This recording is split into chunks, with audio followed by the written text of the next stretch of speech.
He participated in Quaggan's march against burgers. Oh my goodness. Did we tell you about that? No, Because I don't think you're not in the PvE guild. I'm not. Okay, so for Martin Luther King Day, my PvE guild, every year they do Quaggan's March Against Burgers because it's sort of like their little shtick that like, they have a Quaggan hatchery and they raise and breed Quaggan for their meat because they're delicious burgers. Got it.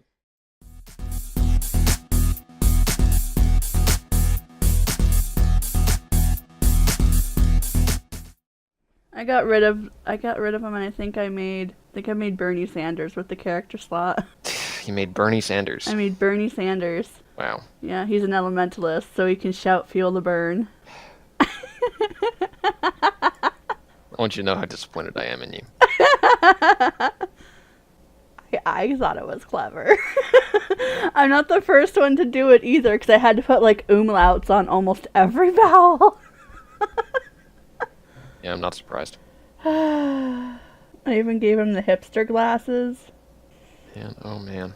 And at first, I didn't have any armor because I wasn't sure what like armor skins to use, so I just put him in like the first outfit that I clicked on, which happened to be the wedding attire.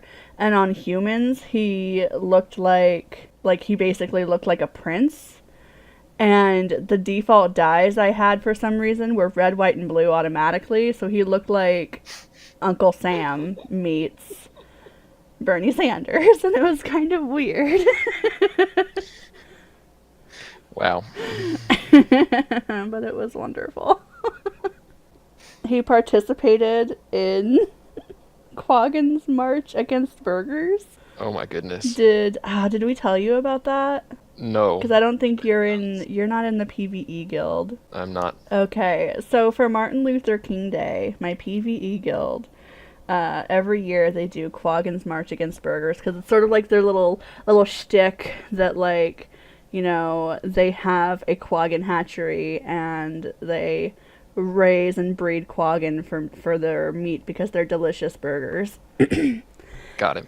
So every Martin Luther King Day, they like basically hand out random Quaggan tonics to the whole guild, and they like we first did it. Well, I say every year. We started last year, and so when we did it last year, we we marched as Quaggan around Lion's Arch for like 2 hours, and we had people joining us.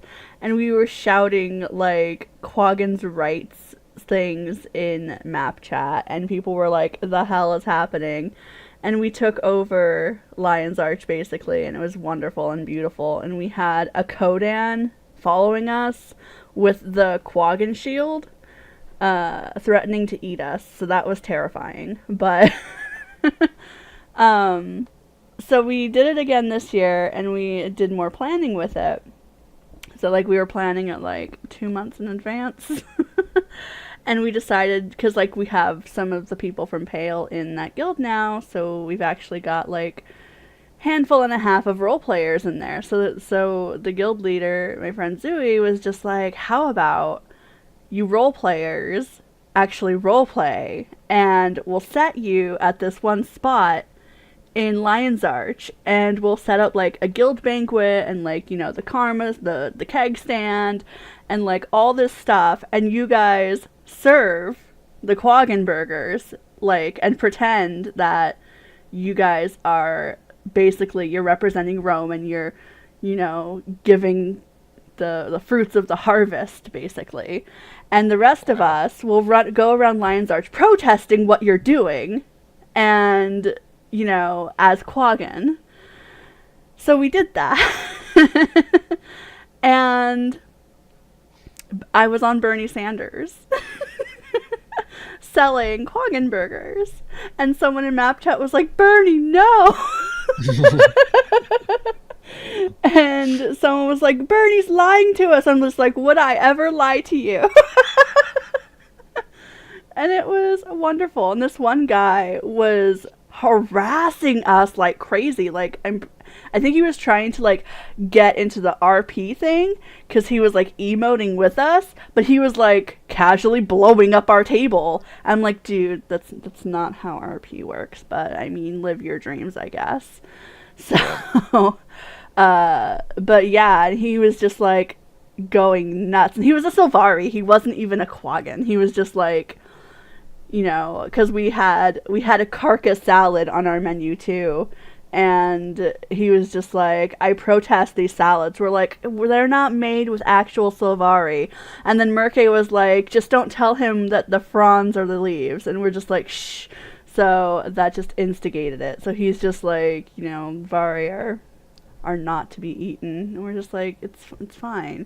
It's all cruelty free. Cruelty free. Oh my god. And then all the Quaggan went up to the top of the lighthouse and jumped. Because Zooey got like a whole bunch of people to like join us. And when they went up to the top, Zooey was like, I wonder if I jump if they'll follow. And everyone did. I'm telling about the Quaggan March. Oh, yes. And so there was a ton of dead Quaggan at the bottom of the lighthouse. So we went and we harvested everything, like right there. And it was like a live barbecue at that point. Mm-hmm.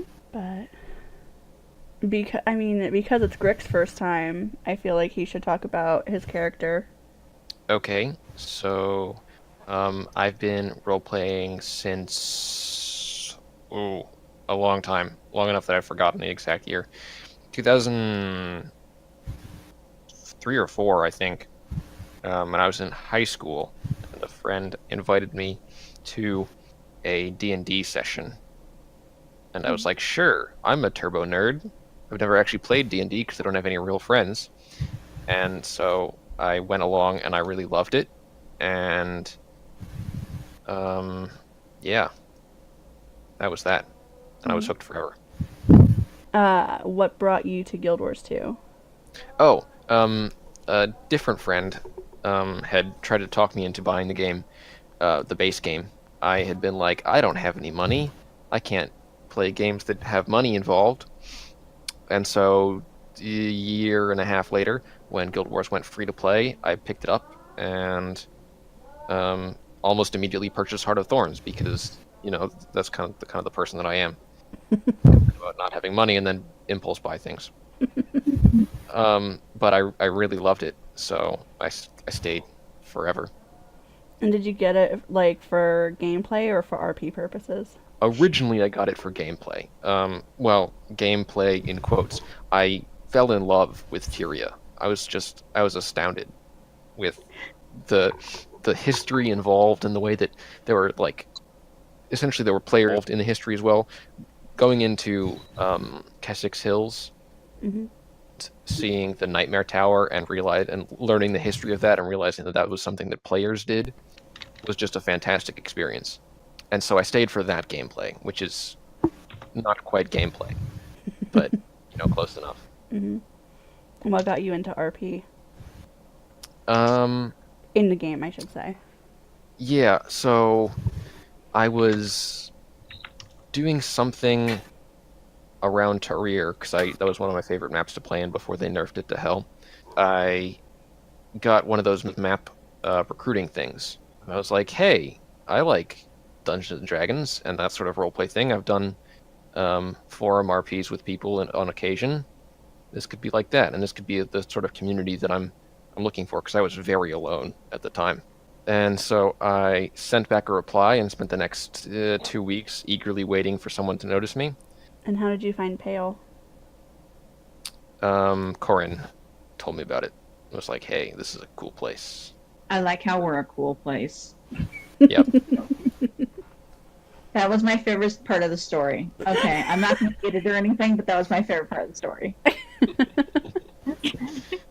I mean, but then, yeah. You guys are a cool place. And then tell us a little bit about your character. Because I didn't originally get into Guild Wars for the roleplay, I kind of just went with using my main as my roleplay character. As the time went on, I started forming more of a backstory for them. At first, it was very simple. It was Griclav was part of the Vigil. He had crash landed in the Maguma jungle and had stayed there until someone from Entropy had come along and decided to have some fun with him, until he's got to the point where he is now, where he's got some very strong opinions about how the world works and how the world should work instead. Okay, so today's topic is dating in RP. I mean, it's a very big point that that I especially deal with a lot when I RP with people, is that my name is Grick, my character's name is Grick. They're not the same person. They do different things. Mm-hmm. They have different opinions. They have different emotions. So if I were to play as my character, I'm not playing as myself. I'm not acting like myself, and my character can do all sorts of things that I would never do, like torture someone, for example. Mm-hmm. I do not ever condone torture of anyone, but my character does, because my character believes that some torture is necessary in order to become a better person. It's, for me, having been in theater, you are not playing the part of yourself when you are on stage, and that is, like you're saying, that is an important thing that people need to realize. You are not playing yourself, and if you are playing yourself, then you need to, some advice Andrew gave me is, you need to write down a list of things that make your character their own person. And a separate entity of the self. So you might have something in common with the character, but the character is not you. And I think defining that line and understanding that as a new role player is important. Now, I think that if your partner wants to role play with you as well, and they're insecure about it, I mean, taking their feelings into consideration is very important. But I think that that's a conversation that needs to be sat down between the couple before anything else. People also, I think it would be great if they understood that not always is role play, you know, unnecessarily late night phone calls to, you know, I don't know if you guys have heard, like, the RP done over the phone.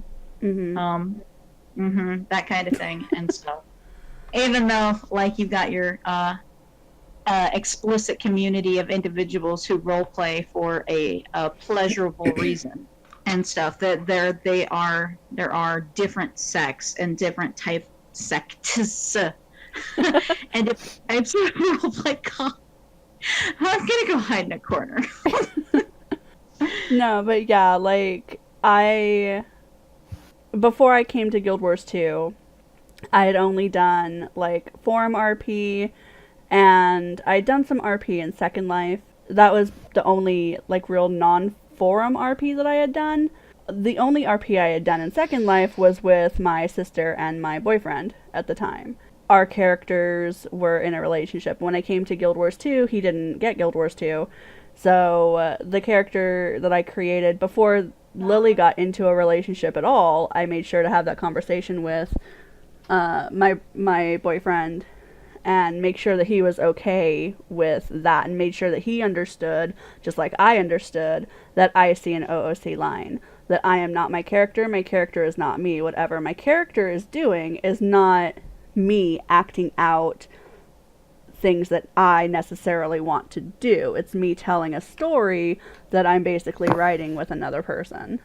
I personally don't really like ERPing with people because that does feel kind of like crossing a line that I'm not comfortable with. Mm-hmm. But if other people are, that's fine for them, I guess. And my own relationship and RP, like, Vale and his characters have relationships with other players' characters besides mine. That doesn't bother me at all. Like, some of the other players are ladies, and that doesn't bother me just because I know it's the characters and not Vale and the player.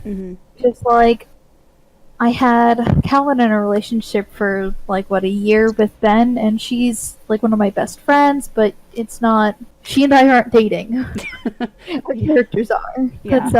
That's the difference. And, like, there's never really been an issue. Like, Vale and I have never been like, oh no, you need to pull that back. It's too clearly you guys are in love, and it's not just your characters. Like that's never happened, and I don't know. We can't imagine that happening just because we both have a pretty clear line on what is the character and what is us. Mm-hmm. Maybe some of that comes from my playing a 7-foot tall tree man, and I'm not that in real life. I don't know. You're not? It's not the spirit animal even a little bit. The angry, pouty, absolutely paranoid tree man is not who you are. I'm baffled. I'm sorry to break this news to you guys. I'm not a dude nor a tree. Oh, God. I cannot believe I know you it's a have lie. mislaid us with your lies. For We all so thought you were long. a dude and a tree. Wait a minute, you're telling me that you can't just, heal people? No, I can't. My hands don't glow or anything. What? Why? That's what. I don't even know. that's- I can't even right now. Oh, God. I'm sorry to have crushed your hopes and dreams, but I was in fact a tree man. Believe me, crushing mine too. So basically, I think that, if someone came up to me as a new role player and they were concerned about how to handle this, I guess, dating in the RP world, I would probably just tell them, one, don't do anything you're not comfortable with doing. Don't engage in any scene or content that you are not comfortable with. Mm-hmm. Two, if you are in a relationship with a significant other IRL or in reality, since we're talking about people who wouldn't know, maybe they don't know the lingo. Right. Yeah. But if you're in an actual living, breathing relationship and you are concerned about this, just talk to your partner. Because communication should be a kind of a big thing in a relationship, I would think. So you should be able to talk to your partner about your concerns, and if maybe that's where some of the anxiety might come from, not knowing how they would feel about it if your character decided to get into a relationship. Third thing I would say is probably to talk about it with your RP partner, which is different from an IRL partner. So basically, an RP partner is not someone you're dating. They're not mutually exclusive. You could be an RP partner with your significant other, but like me. Hi. but it could also, people can have multiple RP partners. Currently, I have, I think, 3 RP partners. That's a low number. Why is it not everyone in the guild? Dude. I've got a lot of stuff going on, okay? But yeah, so talk it over with your RP partner.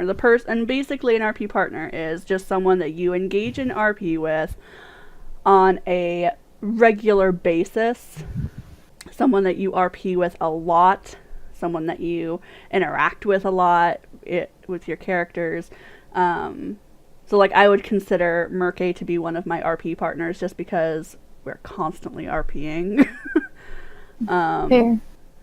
Also, I would consider Odie to be an RP partner because, one, our characters are involved, so ergo we do RP a lot. And then Tyrion, because, again, our characters are involved, we RP a lot.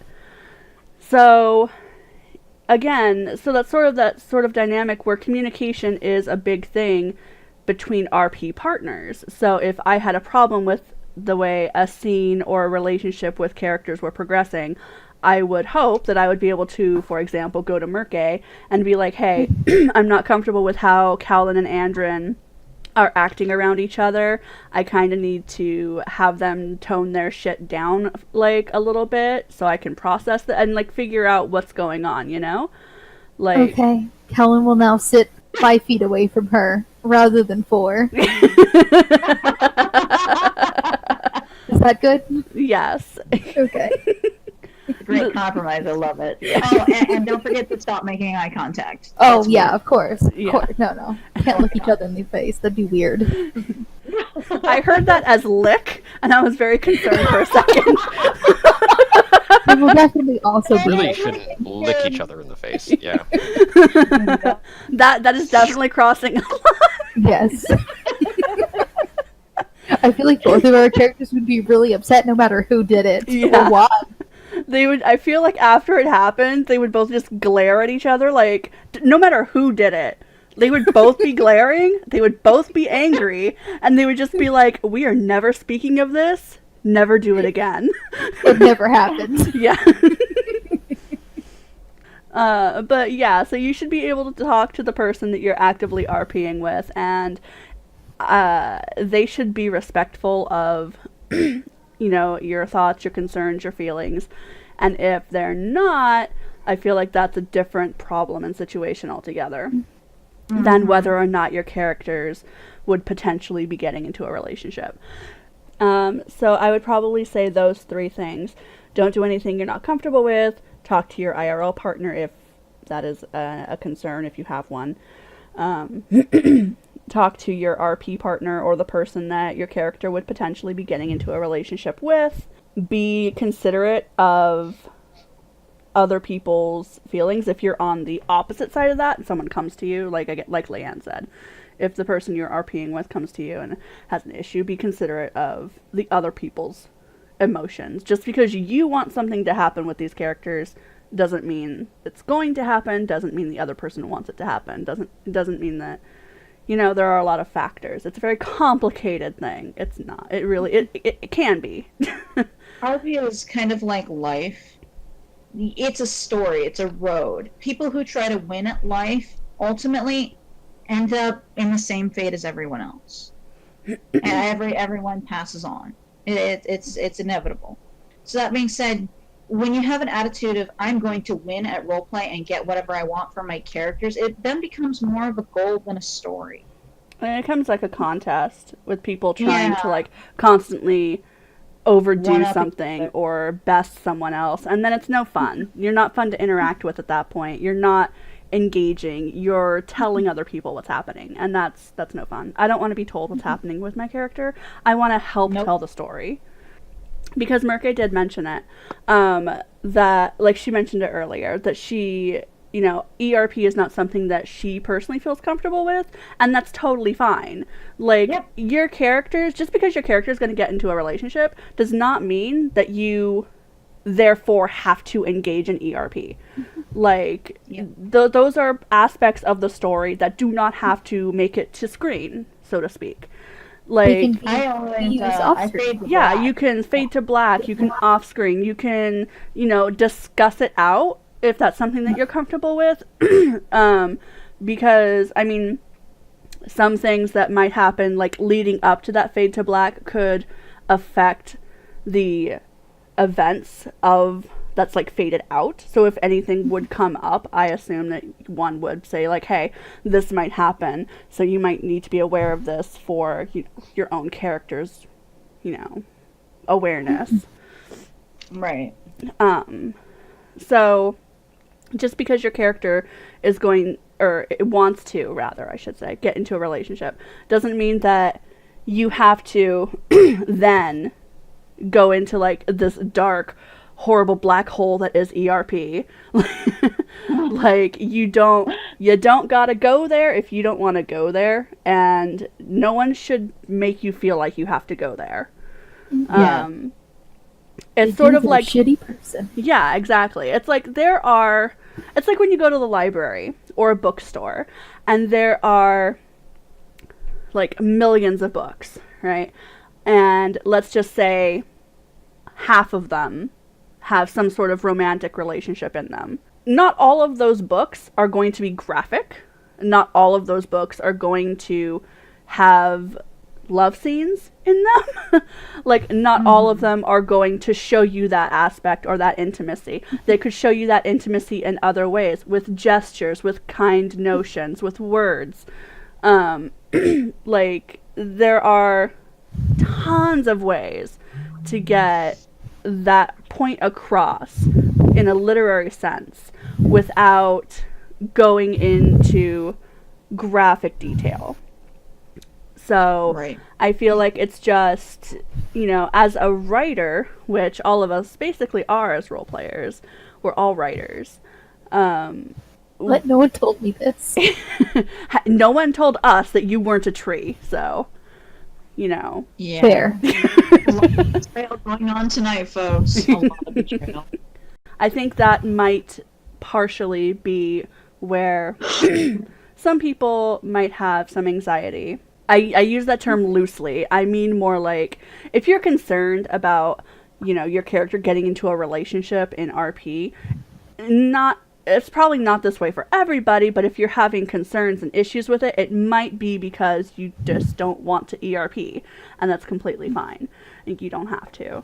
And anyone who tries to make you think that you have to is, one, full of shit, and two, Recently have a problem. you should just stop RPing with them altogether because they're not worth it. If they can't respect your limitations, because it's basically a limit. They can't respect your limitations in storytelling and writing, then they're not the RP partner for you, and you should just find someone who doesn't care. Because contrary to what people may or may not think, not all of us role players are in it just to ERP. Like, that's not the goal of every scene. Then I guess let's start with first, like, how you make the connections. I guess just like in real life, you go out and you meet people one way or another. Some people go to bars and have great RP there, and that's where they find their characters' dates. It's like, my characters tend to meet their significant others and people they were in relationships with, the people around them. Callan found his through someone he was trying to convert, which went really well for him. Kaza was just someone, I think, who actually, that's right, applied to work on her ship, and she was like, yes, this is a great idea. You're hot, you can work on my ship, and then we'll date later. And that's essentially how that went. You're likely to find your character's boyfriend and or girlfriend or whatever else in places that they would go to normally, that their jobs, their free time, hobbies, that sort of stuff. Leanne, how do your characters tend to find their romantic interests? In the stupidest ways. So DR, got it. No. You're not wrong. You are not wrong. First of all, one of them, I was in the relationship with that person prior to. Let's see. The other one, she fell off a roof and landed on somebody. That's the way what we've learned here is throw your characters off roofs. They will land on someone eventually. Eventually. Eventually, through the grace of a broken spine, you will find love.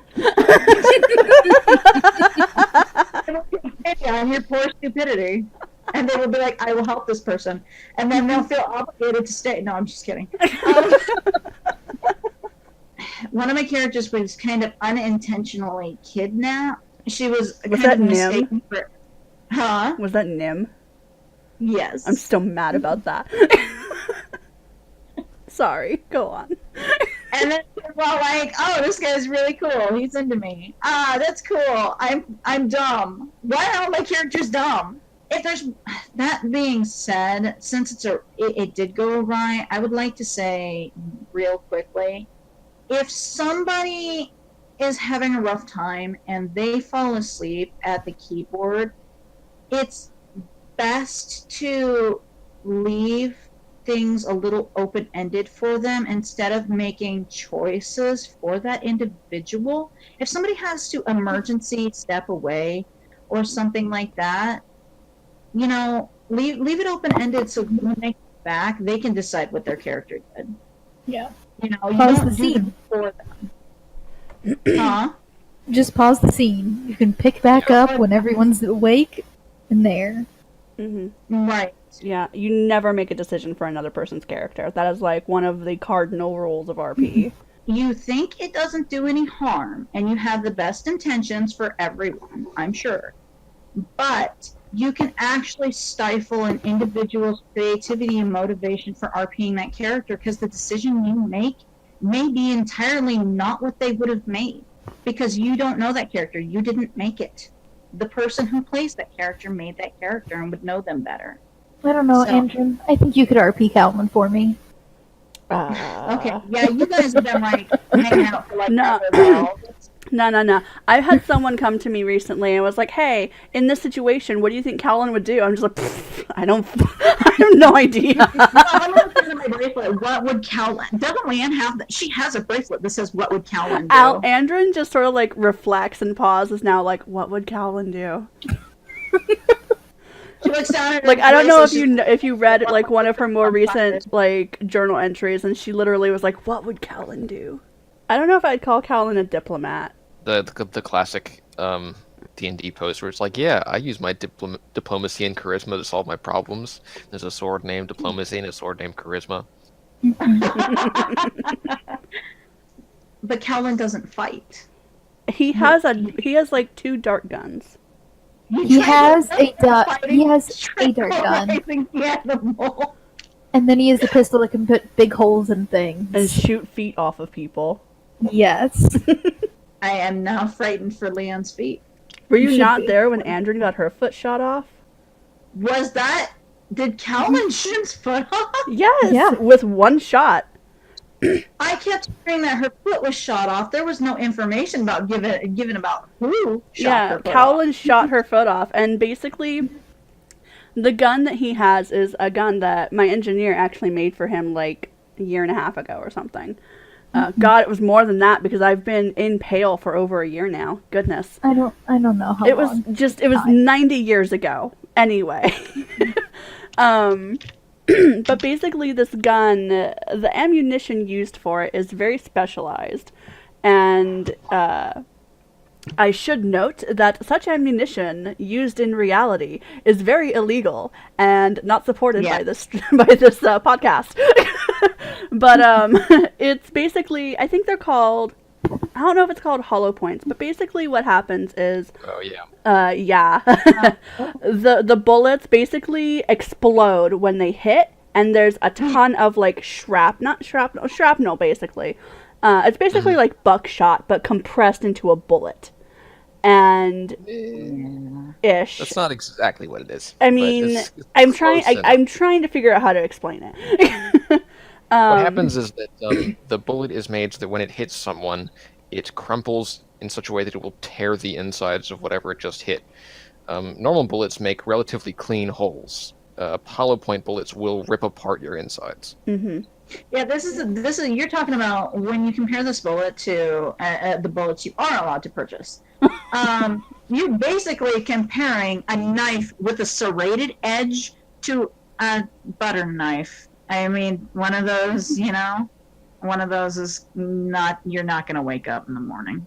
Yeah. So Callan just like boom, Andrin's foot went and It was like, "Hi, I'm not here." and yeah, so that was a bad day for her, but she deserved it, and she knew that, and she took it like a trooper. She did. I want to know what she did to deserve it. Did she call his hair ugly or something? Yes, No, she- that's exactly what she did. No, don't tell her the truth. But Yeah, that's how she got her foot shot that's how off. she got her foot shot off. She loved somebody, and his name was Steve, and he was eaten by a giant fucking centipede. No, not Steve. Steve is so sorry. I can't believe Steve started out as this random, like, basically a meme in our fucking party chat, and now he's, like, blown into this actual character that died. Yeah, he has an actual backstory. He was a sleeve, and he liked Leanne, and his real name wasn't Steve, but he let her believe that. He let everyone believe that. Everyone called him Steve. And even, like, he wasn't even on duty when he was eaten. He was actually on his way to the forge with, like, flowers and gifts for Leanne to confess his love. But he was And eating my lunch. she's just like, I miss Steve. Steve was the only one who got me. She like wrote it in her diary. She's like, I love Steve so much. I wish I'd had the courage to tell him. And then Famine's horrible centipede beast ate him. And spit his head out. Yeah. At least he didn't put it on. I mean, it could have been worse. He could have been added to the centipede beast. And then I guess the next part of that was, would you ever date someone? Would you ever date someone IRL that you have RP'd with, and also maybe RP'd your characters in a relationship with? Let's, I guess, start from the bottom. Really, I mean, it's just like, okay, so people are people, and people doing things doesn't make that I can't do other things with them. So if I were to really enjoy someone's company in this guild, to the point where it started getting to be like more of a relationship thing, it wouldn't really have anything to do with the characters' relationships, aside from if you're spending a lot of time role-playing with a specific person, then you're spending more time with them, and that's, how relationships happen. You just spend a lot of time with them. So it's not like this big, like, or at least for me, it's not like this big, like, oh, our characters are dating, and like that so means we should date, right? It's more of like a. Oh, well, actually, you're kind of a cool person out of character, and I would really like to get to know you and spend more time with you. Thumbs up. Right. Exactly. I recently have developed a policy because of awkwardness and relationships and roleplay that I try to avoid getting into relationships where I've roleplayed with the person and stuff. Because there have been people I've liked in my guilds. I've had like feelings that I've had to stifle and destroy because of the fact that I don't want to make things complicated or awkward or anything like that.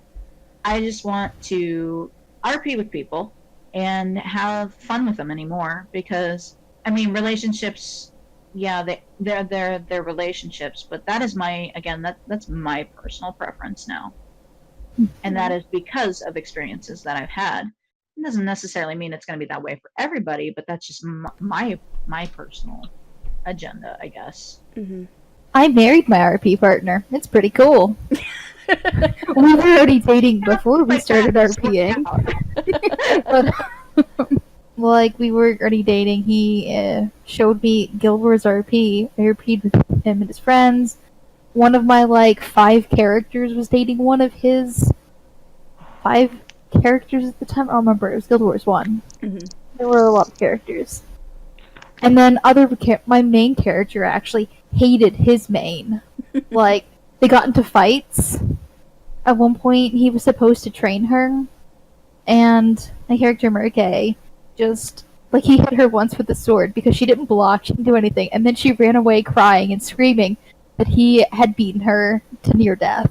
How bad That's was the sword wound? Romantic, Murke. It was a wooden sword. It didn't. Nothing. It was a bruise. No mercy. It's definitely case by case. It definitely depends on the person. Each role player is going to have a different point of view on this. I personally think that in order for me to not feel weird about it and feel like it was a direct violation of IC-OOC blurring, that it would have to be a really strong connection with the other person.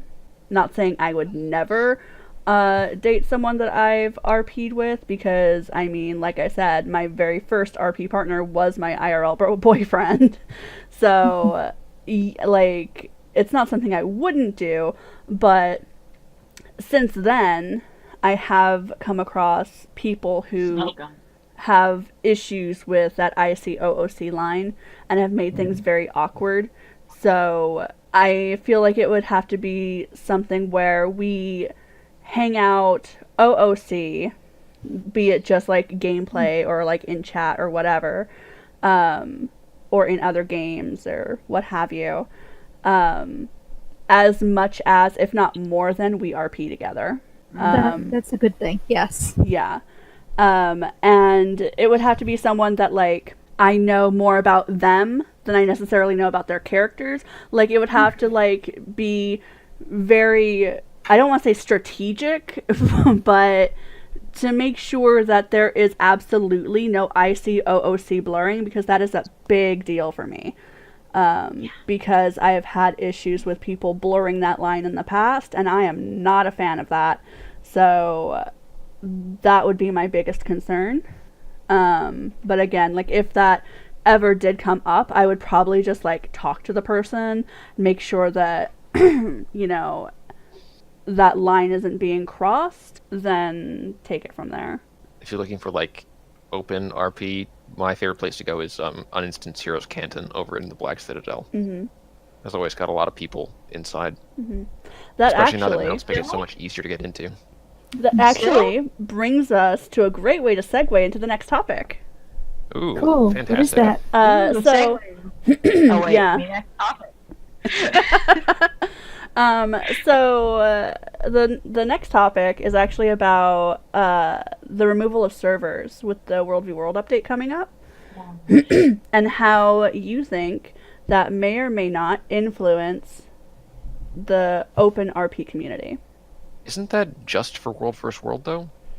No. They're going to get rid of servers completely. Yeah. It's only going to be NA or EU. Yes. Which is a shame. I wish they would at least bring NA and EU together if they were doing that, but no. So I know that, like, they have recently said that they didn't consider how that would affect role players, and that they are looking for a solution. I should say, I'm not on Tarnished Coast. I will offer the opinion of someone who's also not on Tarnished Coast about open world RP, and how it might change. And I think it might become more publicly available for other servers, because right now, if I look for open world RP, there's usually a couple people in the Grove, and maybe a couple people in DR, and maybe a couple people in Heroes Canton, if you're lucky. And while I think that, I was going to say, sometimes you might drop into the roleplay shard. right, sometimes you might drop into the roleplay shard, there'll be a whole group of people, but oftentimes not. Right. Oftentimes you just, there's like 2 or 3 people there. I think if you're on Tarnished Coast already, you're probably going to see a massive drop in the number of players that are available, and the number of players that go to spots like those. But I think it's not going to stop open world role players from doing open world roleplay. Just get spread out a bit more. Being an individual who's on Tarnished Coast, I'm actually a little aggravated because people who don't open world RP have no idea, no offense, but like have no idea the kind of stress it causes people who are trying to RP and spend that time relaxing. Because whether you believe it or not, there are bullies on the internet, and they will try to ruin your immersion, which is really uncouth of them. And they will spam spell effects onto you, and if you have a 12-year-old computer like I do, it will literally make you incapable of doing anything. They'll bring their mounts over, they'll start spamming potions, they'll start using spell effects, they'll tell their buddies, they'll harass you. I have had people jump from server to server. I am not kidding. I've been taxied from server to server to get away from a group of people who intentionally, somehow, some way, I don't know, by fate, whatever, hunted me down to do just that in open world. That kind of harassment is not okay in any sense. Maybe they're just having fun in games. That's how they get their kicks, is making other people stressed out. But that does not make me happy. That does not make me want to play your game. That does not, it is not okay. I'm glad that RPs are being taken into consideration, but I hope to heck that it's going to be more than just consideration. Because the more avenues you destroy for your game, the less populace you're going to have. I will also point out there, just throw out to any people who might be listening, who might be trying to get into open world RP and not knowing where to start, it's perfectly fine if you just sit there and listen. You don't have to say anything. You can just walk up. You could say 1 or 2 things, as long as you're not being a huge gaping raging asshole like what Lan was just talking about, you're perfectly fine. Yeah, you could stand off in a corner and or sit at the bar and not say or do anything and just listen and watch or whatever. Like, and if you're interested in watching the RP, or what we call lamping it, you don't actually want to get involved, stand off to the side somewhere where you can be hidden, like around the corner, in a bush, in a tree, somewhere where you're not going to be like a distraction, and just listen and just read it and just watch, and that's totally fine, and that's respectful. You can even, if you really, really want to, you could whisper the person like that you're lamping and be like, hey, this is really interesting, is it okay if I you can engage with the role players, and that's fine as long as you're respectful. Like, if you're a huge douche nozzle, then kindly go away. Well, if they're a douche nozzle, they don't know how to go away in the first place. Yeah. But at least now you know what we think of you. We think that you're obnoxious. We think that your trolling is not cute. It's not funny. It actually causes us a lot of stress. We are here to RP, to be creative, and kind of escape our real world. You can do that by mashing your face against a boss. Not all of us are capable of doing that. I actually have been taking a medication that causes my hands to not function sometimes. So RP is an avenue for me.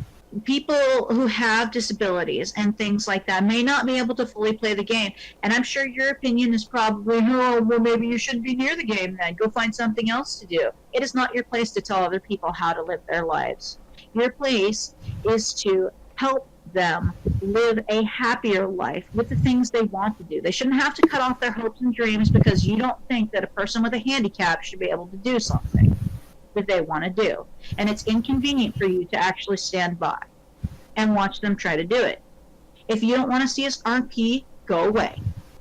You don't have to be there. You don't have to deal with it. There's plenty of open world, but you do not have to stand on us and spam obnoxious things. That's not okay. That's childish of you. It's not funny. It's not cute.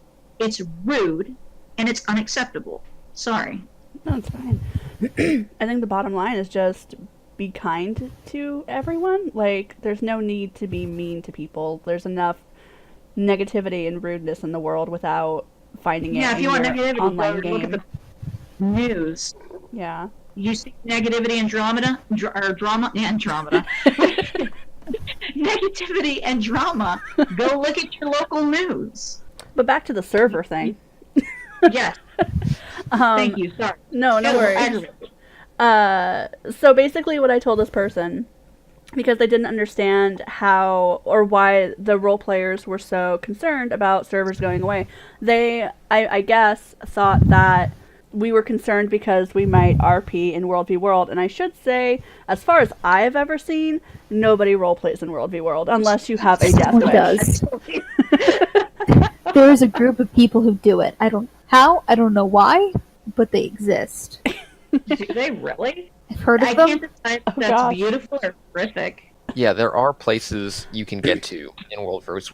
World that are harder to get to than the average place, and so also they're good set pieces, but aren't really places that people go to when they're playing World vs. World. I can't point them out because you can't see what I'm doing, but there are a few of them that you can find. And the problem is that it's a little bit too much hassle for essentially just something you could find somewhere else. The desert map is the only one that's got anything really unique, and even then, with Alona out now, it's not as unique. Then if you really, really want to do some RP in the Mists, I guess you could always go to, Fractals or the PvP lobby or something. Yeah. But I feel like if you're trying to RP in World v World, good luck to you. Like, I can barely run camp to camp before I get sniped, so I can't imagine trying to RP there. I'm just imagining like a romantic scene. They're out on a picnic, he touches her face. And then they just got run over by the enemy Zerg. Where did those 90 people come from? I never went too secluded. What do you mean there's a war going on? I mean, conversely, if you want to have a scene with a war in it, and you go and you play World vs. World for like half an hour, and then you go back and you're like, okay, that's what we just did. Now let's add the dialogue in. Yeah, that's Yeah. Kind of fun, yeah. yeah. Like now that you're like now that we're talking about it, I'm like, wow, I kind of, Right? I kind of want to find a way to mix this in, but at the same time, I don't know, man. But basically, what I told them is I gave them like a brief description of how shards work. So I guess for anyone listening who's not familiar with, you know, roleplay or open world RP, anything like that, if you're just a regular game player, this is basically what I told this person. So there are servers that are predominantly used for RP, and the biggest one for North America is Tarnished Coast. This helps those that do public RP in cities because they're more likely to load into TC shard. They're also more likely to load into a server shard that they have a lot of guildies or friends on. So if you're not on TC but you have a ton of friends there, like I do, then you're more likely to load into a shard where public RP is happening. For people who don't have a regular RP guild, or who are up at all hours because of insomnia or time zones, or people who, you know, just like open world RP, this is how they get a huge chunk of their RP. This is also a fun way to sometimes meet new people and change things up a bit. When servers go away, these role players who do a lot of public RP are generally worried that they're not going to be able to load into those shards anymore because there won't be a TC shard when those servers go away.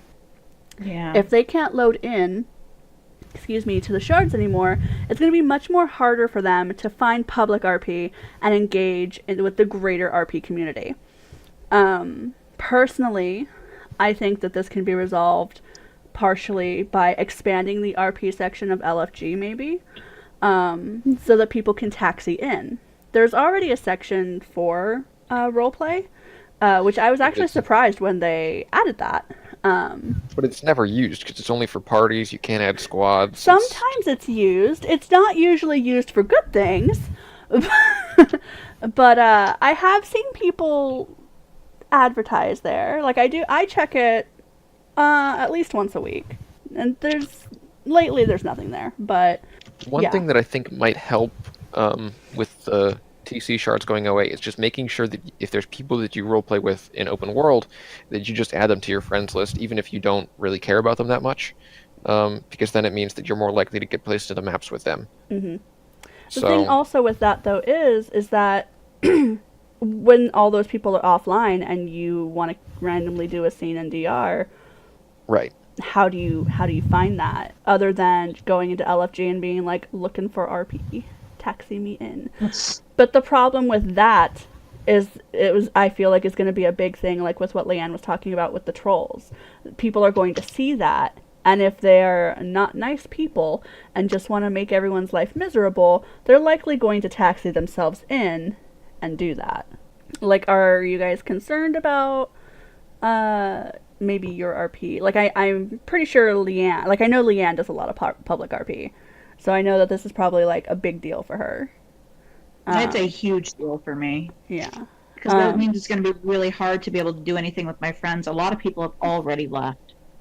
I'm kind of hoping they'll do it like they had actually servers in Guild Wars 1, where there's essentially a drop-down list of ones that are populated, and when there's just a few people on, you only have like 3 or 4 servers to choose from. If there's just everyone's on the game at one time, then there's like 20 servers to choose from.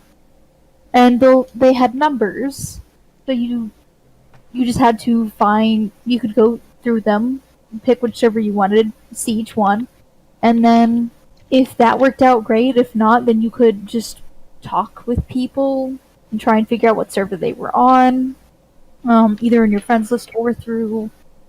Because there's the Guild Wars 2 Roleplayers site on Engine, Mm-hmm. which... So if we could choose what server like shard to go on because it's not going to be one giant server essentially, I'm pretty sure. Right. It's going to be all smaller shards, just now there won't be a home server you're put on. Right. It's completely random. Mm-hmm. So if we are able to choose, then that would, I think, take away all of the problems. Like if we're able to swap IPs. Yes. Yeah, I feel like that would be like a big thing, because there is like on Guild Wars 2 Roleplayers, there is that I'm role playing right now thread. Yeah. And people who are like, if you find, I feel like the RP community in general is going to find a way to make this work. Like, whether they have to be more communicative with each other, like on the forums, and be like, hey, there's some DRRP going on right now on this instance. And if we're able to hop IPs, I feel like that would solve a big problem. And if you already know that, like, you know, Divinity's Reach casually spawns on, you know, these different IPs, you can just cycle through them and see if you can find some RP going on, maybe, or something. That all I want is to be able to be on the same team as the rest of my guild. That's all I want. So we've covered server changes. What next? No, that was just the dating and server changers. Anything? Let me try that one again. Right? Is there anything that anyone wants to add as like a closing thought about anything we've talked about, or, you know, make a plea to ArenaNet, who's probably not going to listen to this, but I mean, you never know. Or say something to anyone listening, role player or not. There's no reason to not be respectful. If you want respect, you give respect. Otherwise, no one's going to see you as a respectable human being. So that being said, the next time you harass somebody anywhere, or you consider it, or your friends go, haha, you should pick on that guy. Think about how you may actually be doing them harm. The next time you think it's okay to be mean to somebody just because your face is half anonymous on the internet, it's important to be a good person, period. That's my opinion. Do with it what you will. I guess I would just say, for both of them, for dating and the upcoming server changes, don't. Beautiful. I love it. I would say to anyone who might be listening, escapism is great, and I like it a lot. I would probably just reiterate everything we've already said. Just be respectful of everyone. There's no need to be mean or rude or inconsiderate in any sense, whether you're talking about being a role player, watching a role player, wanting to role play, or dating in role play.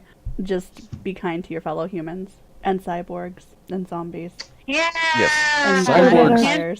Cyborg. Hands here. Cyborgs are very important. Yes. Thank you.